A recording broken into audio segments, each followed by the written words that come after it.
Hello दोस्तों, नमस्कार। आप सभी का मेरे YouTube चैनल पर बहुत बहुत स्वागत है।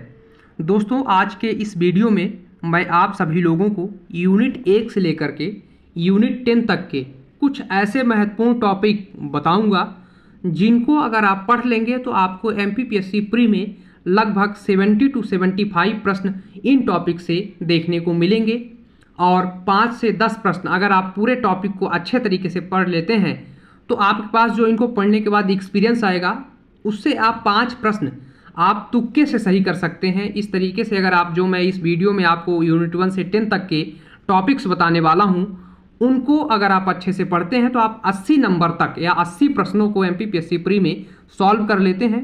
यह वीडियो उन लोगों के लिए सबसे ज़्यादा यूजफुल है जो 2025 का MPPSC का प्री पेपर टारगेट कर रहे हैं। तो आइए वीडियो शुरू करते हैं। वीडियो को आप लोग लास्ट तक देखिएगा क्योंकि यह आप सभी लोगों के लिए बहुत ज़्यादा यूजफुल होने वाला है। तो आइए वीडियो शुरू करते हैं। उससे पहले आप सभी से मेरा रिक्वेस्ट है कि प्लीज़ चैनल को सब्सक्राइब कर लें, जिससे मैं जब भी इस तरह के कोई नए वीडियो बनाऊं तो उसका आपको नोटिफिकेशन ज़रूर प्राप्त हो। दोस्तों, जैसा कि आप सभी लोग देख सकते हैं, पहले स्लाइड में हमने यूनिट 1 के कुछ महत्वपूर्ण टॉपिक सेलेक्ट किए हैं और हर बार मैंने पिछले 5 वर्षों के पेपर मैंने देखे हैं जिसमें प्रश्न इन टॉपिक से जरूर आता है। इसके अलावा कहीं से आए चाहे ना आए, लेकिन इन टॉपिक को जरूर पेपर टच करता है और यहीं से प्रश्न आते हैं।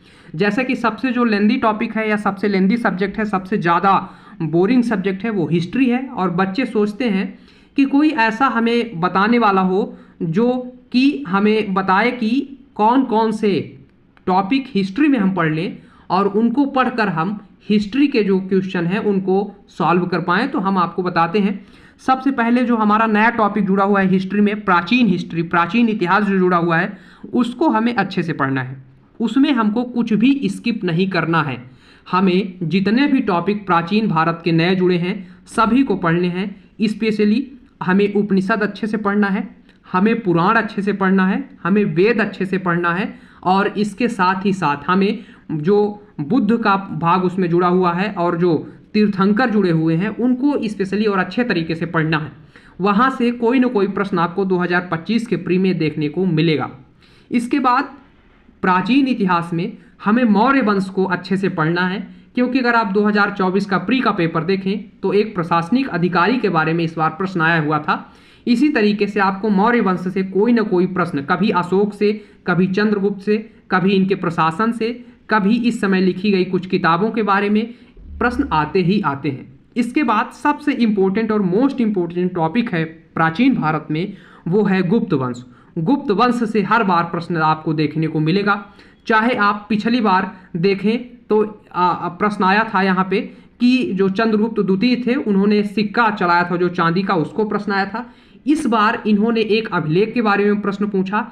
इसके पहले उन्होंने 2022 में भी यहाँ से गुप्त वंश से एक प्रश्न पूछा था। इस तरीके से हर बार ये यहाँ से प्रश्न पूछते हैं। इसके बाद अगर वो मौर्य और गुप्त दोनों से नहीं पूछते तो वे सातवाहन वंश से एक प्रश्न आपसे जरूर पूछेंगे। तो हमें यहाँ पे मौर्य वंश, गुप्त वंश, सातवाहन और जो नवीन इतिहास जुड़ा हुआ है प्राचीन वाला भाग, उसको बहुत अच्छे तरीके से पढ़ना है। अगर आप इसको पढ़ लेते हैं तो हिस्ट्री के 4 प्रश्न आप यहाँ से सॉल्व कर सकते हैं, 4 प्रश्न आप सही कर सकते हैं। इसके बाद हम लोग मध्यकाल में आए तो जैसा कि हम लोग जानते हैं मध्यकाल का पूरा राजपुताना, पूरा सल्तनत काल, पूरा मुगल काल, यानी कि पूर्वोत्तर जो उत्तरोत्तर मुगल शासक उनको छोड़ दिया जाए तो औरंगजेब तक के जो शासक हैं वो यहाँ आपको कंक्लूडिंग मिलेंगे इसमें मध्यकाल में। तो हमें देखेंगे एक तरीके से तो मध्यकाल बहुत लंबा है, तो उसको हमें सिर्फ और सिर्फ 2 चीज़ें पढ़नी है। एक पढ़ना है सल्तनत काल और दूसरा पढ़ना है मुगल काल।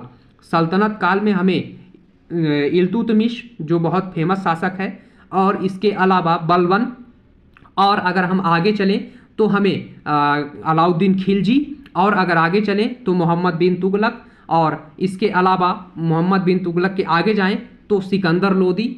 ये कुछ महत्वपूर्ण, और इब्राहिम लोदी, ये कुछ महत्वपूर्ण शासक हैं जिनके बारे में हमें छोटी से छोटी चीज़ों को पढ़ना है। इसके साथ ही साथ मध्यकाल में जो किताबें लिखी गई हैं सल्तनत काल के समय उनको पढ़ना है। इसके साथ आगे अगर हम मुगल काल की बात करें तो मुगल काल में हमें बाबर से लेकर के हुमायूं, अकबर, शाहजहां, जहांगीर, औरंगजेब, इन सभी को अच्छे तरीके से पढ़ना है। मुगल काल की सभी किताबें जो लिखी गई हैं उनको अच्छे से पढ़ना है, क्योंकि प्राचीन भारत का जो इतिहास है या मध्यकाल का जो भारत का इतिहास है, आधुनिक काल का जो इतिहास है, वहाँ से हर बार आप देख रहे हैं कोई ना कोई एक बुक आ रही है और उसके राइटर को पूछा जा रहा है, या कई बार बुक लिख दे रहे हैं और पूछ रहे हैं इसका राइटर कौन है। तो इस तरीके से आपको मध्यकाल के बारे में पढ़ना है, मुगल काल को स्पेशली आपको पढ़ना है, छोड़ना कुछ भी नहीं है। इसके बाद हम आगे चलें और अगर हम देखें तो हमें यहाँ पे आधुनिक काल दिखाई देगा। आधुनिक काल में सबसे इंपॉर्टेंट और जहाँ से हर बार प्रश्न आ रहा है वो है सामाजिक धार्मिक सुधार आंदोलन। धार्मिक और जो सामाजिक सुधार आंदोलन है उसमें जो महत्वपूर्ण कई संस्थाएं हैं, चाहे वो आर्य समाज हो, चाहे वो हमें राजा राम मोहन राय की बनाई हुई जो भी ब्रह्म समाज है, इन सभी से प्रश्न हर बार आ रहे हैं, आप देख रहे हैं। तो हमें सामाजिक धार्मिक सुधार आंदोलन को अच्छे से पढ़ना है। इसके बाद हमें स्वतंत्रता संघर्ष जिसमें 1857 की क्रांति को पढ़ना है। इसके बाद हमको राष्ट्रीय आंदोलन से तात्पर्य है भारत छोड़ो आंदोलन है आपका, जैसे असहयोग आंदोलन है, सविनय अवज्ञा आंदोलन है। तो इस तरीके के जो आंदोलन है उनको पढ़ना जरूरी है। इसके बाद हमें भारत का एकीकरण पढ़ना है, यानी कि 1947 जब भारत हमारा आज़ाद होता है उसके बाद हमारा जो पूरा जो देश है वो बिखरा हुआ होता है, अलग अलग छोटे छोटे भागों में बटा हुआ होता है, उसका एकीकरण कैसे होता है, राज्य कैसे बनते हैं, उसको पुनर्गठन और एकीकरण को हमें पढ़ना है। इसके बाद अगर हम आगे चलें तो हम यूनिट 2 में पहुंच जाएंगे। यूनिट 2 में हमारा मध्य प्रदेश का इतिहास दिया हुआ है। मध्य प्रदेश के इतिहास में भी कुछ महत्वपूर्ण टॉपिक मैंने सेलेक्ट किए हैं और हर बार यहीं से प्रश्न आपको देखने को मिलता है। तो सबसे पहले स्वतंत्रता आंदोलन में मध्य प्रदेश का योगदान, यानी कि भारत को स्वतंत्र कराने में जो आंदोलन हुए उसमें मध्य प्रदेश का क्या योगदान रहा। मध्य प्रदेश में कौन कौन से आंदोलन के समय, जैसे जब भारत में असहयोग आंदोलन हो रहा था तो मध्य प्रदेश में वो आंदोलन कहाँ से शुरू हुआ, मध्य प्रदेश में उसको किसने लीड किया। जब भारत में पूरे राष्ट्रीय स्तर पर अगर सविनय अवज्ञा आंदोलन हो रहा था तो मध्य प्रदेश में वो आंदोलन कहाँ से हुआ, किसने लीड किया, इसको पढ़ना है। इसके बाद प्रमुख राजवंश, हर बार राजवंश से एक प्रश्न आपको देखने को मिलेगा, तो हमें राजवंश अच्छे से पढ़ने हैं यहाँ पे। इसके बाद अगर आगे चलें तो हमें कला स्थापत्य भी हमें अच्छे से पढ़ना है, क्योंकि हर बार कला से एक प्रश्न वो दे रहा है आपको घुमा फिरा के। कई बार वो कठिन देता है, कई बार थोड़ा सरल देता है, लेकिन हर बार वो प्रश्न दे रहा है। इसके बाद लोक संगीत या संगीतज्ञ के बारे में आपको पढ़ना है। इस बार उन्होंने सितार के बारे में पूछा था, पंडित रविशंकर के बारे में। और इसके बाद आगे हम चलें तो लोक साहित्य और साहित्यकार, लोक साहित्य और साहित्यकार को हमको पढ़ना है। हर बार एक या दो किताबें साहित्यकार से आ रही हैं, तो इसको हमें 2000 अगर आपने 23 का प्री दिया होगा तो उसमें देखा होगा 2 साहित्यकारों से आए थे प्रश्न, तो साहित्यकार से प्रश्न जरूर आते हैं। इसके बाद धार्मिक सांस्कृतिक एवं पुरातात्विक पर्यटन स्थल पढ़ने हैं और इसके साथ ही साथ जो संग्रहालय हैं मध्य प्रदेश में उनको भी पढ़ने हैं। तो इस तरीके से यूनिट 2 का जो हिस्ट्री का पार्ट है उसको हमको यहाँ पे सेलेक्टिव टॉपिक वाइज पढ़ना है, टॉपिक को सेलेक्ट करना है और उसको अच्छे से बार बार पढ़ना है। अगर आप इस टॉपिक को कंप्लीट कर लेते हैं, अगर 2 से 3 प्रश्न हिस्ट्री से आते हैं मध्य प्रदेश के, तो आपसे पूरी तरीके से बनने की संभावना है। इसके बाद आगे चलें और हम यूनिट 3 की बात करें तो यूनिट 3 जो है हमारी वो भारत का भूगोल है। भारत के भूगोल में हर बार 5 से 7 प्रश्न आपको देखने को मिलते हैं, जिनमें पहला ही जो प्रश्न है आपको पर्वत और पहाड़ियों से मिलेगा प्रश्न आपको देखने को। चाहे किसी पर्वत के बारे में पूछ ले, चाहे कोई पहाड़ी पूछ ले। 2024 का अगर आप प्री का एग्जाम देखेंगे उसमें उसने पहाड़ियों की सही जोड़ी मिलाने के लिए उसके ऊंचाई के आधार पर दिया हुआ था। इसके बाद अगर हम बात करें तो पठार, हालांकि पठार से प्रश्न आ नहीं रहा है पर आ भी सकता है, तो आप पढ़ें। झीलों के बारे में आप एक बार एक नज़र में पढ़ सकते हैं, कौन सी झीलें कहाँ हैं, उनकी क्या विशेषताएं हैं। इसके बाद आगे चलें और हम देखेंगे जो मोस्ट इंपोर्टेंट टॉपिक है अल नीनो और ला लीनो। ये इस बार नया जुड़ा हुआ है, दक्षिणी दोलन और पश्चिमी विक्षोभ, ये नए टॉपिक जुड़े हुए हैं। इनको हमें अच्छे से पढ़ना है और बार बार पढ़ना है, क्योंकि यहाँ से प्रश्न आपको इस बार आया था और आगे भी देखने को मिलेगा। इसके बाद जो हमें परंपरागत टॉपिक हैं यूनिट 3 के भारत के भूगोल के, जैसे वन है, खनिज हैं, कृषि है, हरित क्रांति है, ऊर्जा है और इसके अलावा जनसंख्या वृद्धि वितरण है, घनत्व और जो प्रवास है, उसको अच्छे से पढ़ना है। आप देखते होंगे जनसंख्या से हर बार एक प्रश्न आ रहा है आपको यहाँ पे, कई बार तो 2-2 प्रश्न भी आपको यहाँ से देखने को मिल रहे हैं। तो जनसंख्या को अच्छे तरीके से और बहुत शानदार तरीके से कंप्लीट करना है, किसी तरीके से घुमा फिरा के प्रश्न दे आपको प्रश्न जो है छूटना नहीं चाहिए। तो हमने इस तरीके से 3 यूनिट के देखे कौन कौन से टॉपिक इंपॉर्टेंट है। अब हम आगे चलते हैं और यूनिट 4 को देखते हैं। यूनिट 4 में मध्य प्रदेश का भूगोल है, छोटा सा टॉपिक है जिसमें हमें मध्य प्रदेश की नदियों को पढ़ना है। मध्य प्रदेश की नदियों को पढ़ने के लिए हम अच्छे से चार्ट या मैप का यूज करके सभी नदियों को अच्छे तरीके से कंप्लीट कर सकते हैं। इसके बाद जहाँ से प्रश्न हमें हर बार देखने को मिलता है वन से, तो हमें वन पढ़ने हैं। मिट्टी से प्रश्न आपको एक एक साल के गैप में देखने को मिलता है, तो मिट्टी से प्रश्न पढ़ेंगे। इसके बाद जो सबसे महत्वपूर्ण है वो है खनिज। खनिज से हर बार 2 से 3 प्रश्न मध्य प्रदेश में पूछा जा रहा है और इसको आपको जरूर पढ़ना है, क्योंकि आपको यहाँ से 2 प्रश्न या 1 प्रश्न जरूर मिलेगा।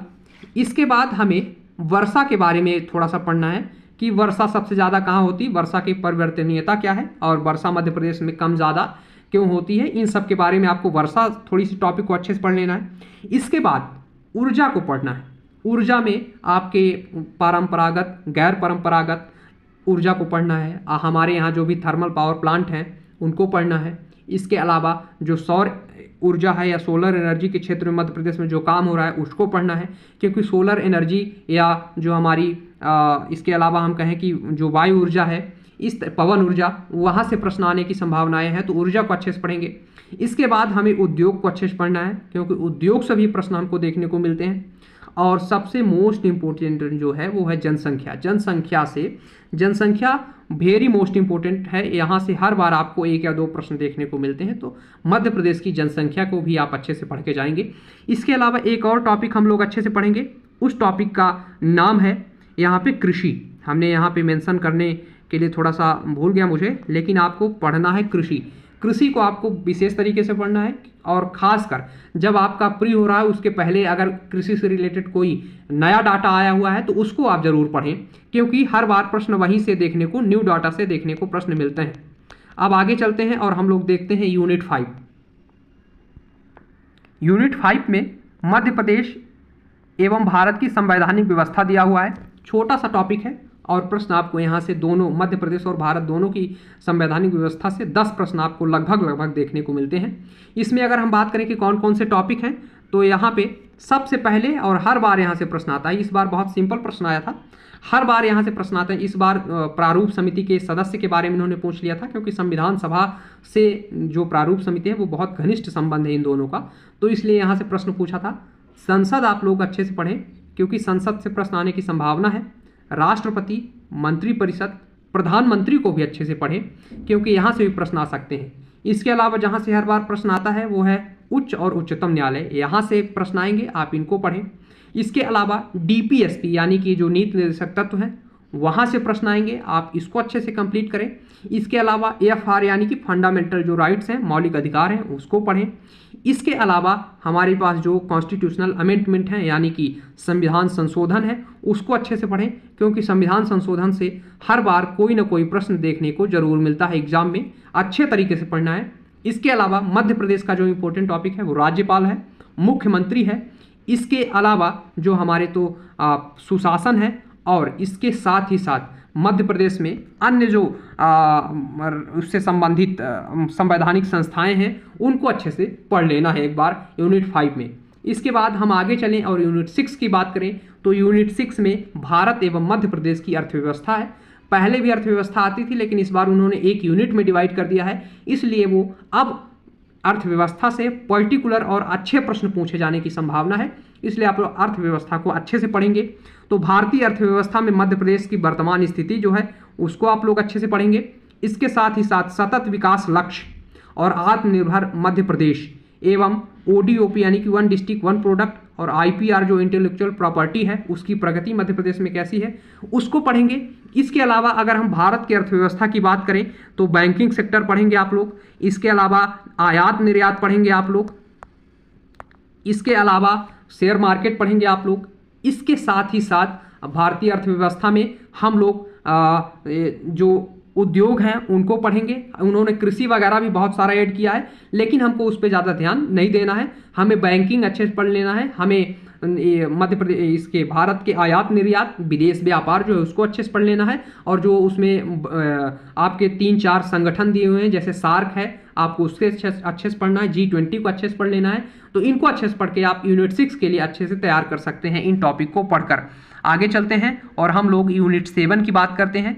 यूनिट 7 में हमारा जो है तो टॉपिक दिया हुआ है विज्ञान एवं स्वास्थ्य, विज्ञान, स्वास्थ्य एवं पर्यावरण। इसमें ज़्यादातर टॉपिक आपको कवर करने पड़ेंगे। जैसे सबसे पहला ही टॉपिक जो है हमारा वो है कि प्रमुख वैज्ञानिक संस्थान एवं उनकी उपलब्धियां। तो प्रमुख वैज्ञानिक संस्थान और उनकी उपलब्धियों में प्रश्न आते हैं, हर बार पूछता है कि ये वैज्ञानिक संस्थान कहाँ पे है, तो आपको मुख्यालय, उसका सन और वो क्या काम करता है ये याद करना पड़ेगा। और अगर उसके द्वारा कोई अच्छा काम किया गया है तो उसको भी याद करना पड़ेगा। इसके साथ ही साथ उपग्रह एवं अंतरिक्ष प्रौद्योगिकी, उपग्रह एवं अंतरिक्ष प्रौद्योगिकी आपको पढ़ना है। अंतरिक्ष प्रौद्योगिकी और उपग्रह से भी प्रश्न आता है। इस बार अगर आप 24 का प्री देखें तो मंगल ग्रह उसने पूछा था। इसके साथ ही साथ आगे चलें तो हमें अनुवांशिक रोग एवं सिकल सेल एनीमिया तथा संक्रामक रोग पढ़ने हैं। आपने इस बार देखा होगा तो 21 जो सिंड्रोम है गुणसूत्र के, 21 जो 21वां गुणसूत्र है उसमें डिफेक्ट होने की वजह से कौन सा रोग होता है उसको क्या बोलते हैं। इस बार संक्रामक रोग से प्रश्न आया था। अगली बार सिकल सेल एनीमिया से प्रश्न आ सकता है, तो आप लोग इसको अच्छे से पढ़ें। मानव शारीरिक संरचना को अच्छे से पढ़ें, इसमें से एक प्रश्न आपको मिल सकता है। पोषण, आहार एवं पोषक तत्व के बारे में और कुपोषण के बारे में अच्छे से पढ़ लें। इसके साथ ही साथ आगे चलें तो जहां से हर बार 2 प्रश्न आपको देखने को मिलते हैं वो टॉपिक है पारिस्थितिकी तंत्र एवं पारिस्थितिकी तंत्र, विविधता एवं प्रदूषण। तो ये प्रदूषण वाला टॉपिक आपको पढ़ना है, जैव विविधता अच्छे से पढ़नी है और पारिस्थितिकी तंत्र आपको पढ़ने हैं। यहाँ से 2 प्रश्न आपको देखने को हर बार परीक्षा में मिलते हैं। इसके बाद आगे चलें और हम यूनिट 8 की बात करें तो इसमें राष्ट्रीय एवं अंतर्राष्ट्रीय समसामयिक घटनाओं के बारे में दिया हुआ है। इसको आप लोग अच्छे से पढ़ें और स्पीडी से पढ़ सकते हैं इसको आप। इसके साथ ही साथ मध्य प्रदेश की समसामयिक घटनाओं के बारे में आप लोग मध्य प्रदेश के लिए एग्जाम पीडीएफ सबसे अच्छी बुक है उसको पढ़ सकते हैं।